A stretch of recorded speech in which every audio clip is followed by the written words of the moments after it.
I like to describe myself politically as a non-establishment, independent, grassroots conservative. And I learned what conservatism is as a young man. Ronald Reagan ran for president in 1980, and it was simple. He presented what I believe conservatism is, and I remember him saying over and over and over again during the campaign, smaller, limited government, lower taxes, and less regulation. And that's pretty much in a nutshell what conservatism is. In Illinois, we have the complete opposite. We've got ever expanding government, high taxes, and overburdening regulation. Right. The question you really need to ask judicial candidates. Yeah. What is your judicial philosophy? Okay, How do you view the Constitution? Let's hear it. Share it. Oh, I'm an originalist. I mean, I do not believe that our Constitution is a living and breathing document that changes with the culture. Okay. If you believe that, then the Constitution renders it meaningless. Sure. It means whatever you want it to mean. I believe you interpret the Constitution the way the founding fathers drafted it and wrote it. You read it, you look at it, and you read it, and you follow the law. Right. That's what an originalist does. They follow the law. They don't legislate from the bench, and you should not be a judicial activist. That's what we have legislators for. Right. I've never heard that phrase before, or that term, originalist. So I just wrote it down. That's interesting. Oh. All right. Well, Anton Scalia was an originalist. Okay. A good example of an originalist. Okay. So the Illinois State Bar Association, are you able to share why you decided not to complete the questionnaire? Yeah. Number of reasons. The first is that the questions were, I thought, a little woke. Illinois State Bar Association is a left-leaning organization. I mean, it's a group that represents primarily trial attorneys. What have you done in your community or in your courtroom to promote or to help the LGBTQ community? And listed a whole bunch of other. If somebody walks in my courtroom, I don't care who they are. Everybody gets treated fairly. They get treated the same. That's called, that's how you treat people. I mean, justice is supposed to be blind. So I didn't care for their questions. And then the other thing, I didn't. There are a couple of things. The second thing was, this is an organization that represents attorneys, right? Mm-hmm. Just on the Illinois Supreme Court, they regulate attorneys, they set standards of practice for attorneys, and they discipline attorneys. And for a judge to go to the ISBA and seek their recommendation, their rating, or their endorsement, to me, is a clear conflict of interest. Yeah. I'd say it proves I'm being unethical. Right. I mean, how can you not see the conflict of interest there? Sure. And the third thing that bothered me was he said, if you don't answer our questions, Judge, which if they said it to me in court, I would hold them in contempt and lock them up. If you don't answer our questions, Judge, we're going to give you a not recommended rating.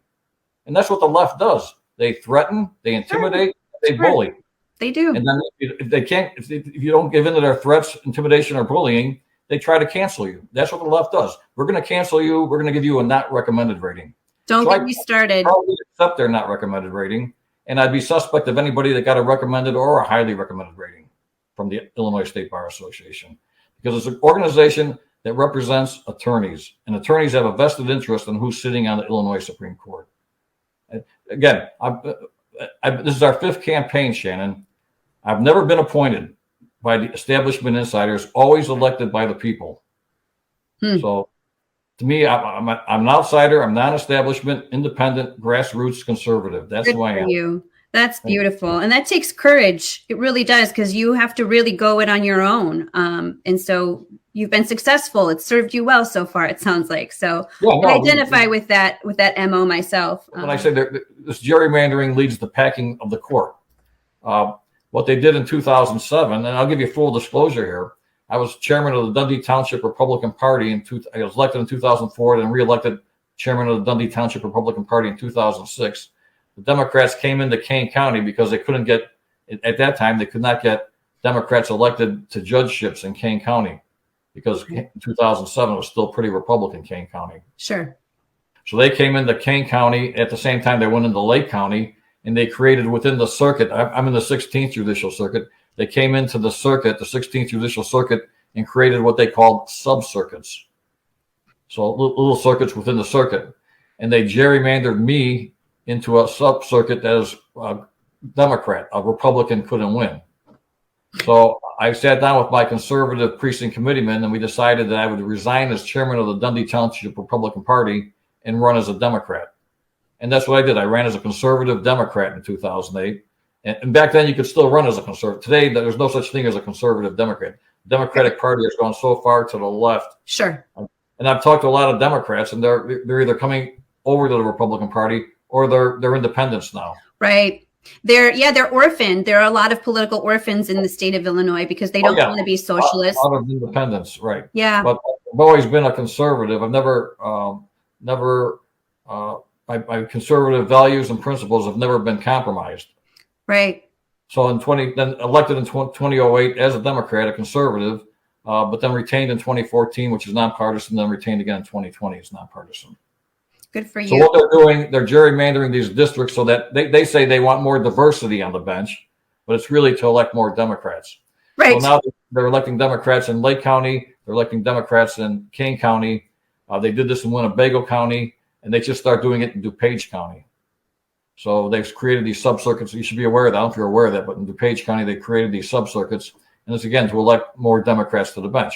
I mean, as I mentioned, they control the Illinois Supreme Court. They control the circuit and appellate courts in Cook County. Now they're coming after the circuit and appellate courts in the collar counties. So when you say that the sub-circuits are getting, they're getting gerrymandered, so that's the legislature.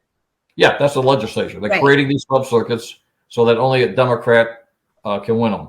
Right. And so I think it's important, that this is all connected, right? Who you vote for on the ballot, your legislators are the ones affecting who could potentially be elected to the Supreme Court. Oh, definitely, because the circuit court and the appellate court is really the training ground for the Supreme Court. Right. So I think it's important for everybody to understand that voting is very important because of the ramifications it has, the influence that it has. So pay attention to your legislators too when you go to vote, because they're looking for that one party rule to remain in effect. Right. And it's going to be, it's going to take a couple cycles to, if we could take the Supreme Court, that's the first step. If we get control of the Supreme Court, because the Republicans are a super minority. They can't even stop a veto. All right. They can't even override a veto in Springfield. Right. So in this cycle, we're going to wake up on November 9th, and it's going to be a Democrat House. It's going to be a Democrat Senate. Right. I don't know about governor. It depends who we pick for governor. Sure. Primary. I think you're right. And very good. And so they have to pull a Republican ballot, correct? To vote for Judge Noverini. What are you on the ballot? There's 4 of us on the ballot currently. I am number 2 on the ballot. Number 2 for the second judicial district. And it's the very end of the ballot. The judges are always at the bottom. I know, of the you're ballot. always at the end. They save the best for last. Go, because normally there's like a 20% drop off when they get to the judges.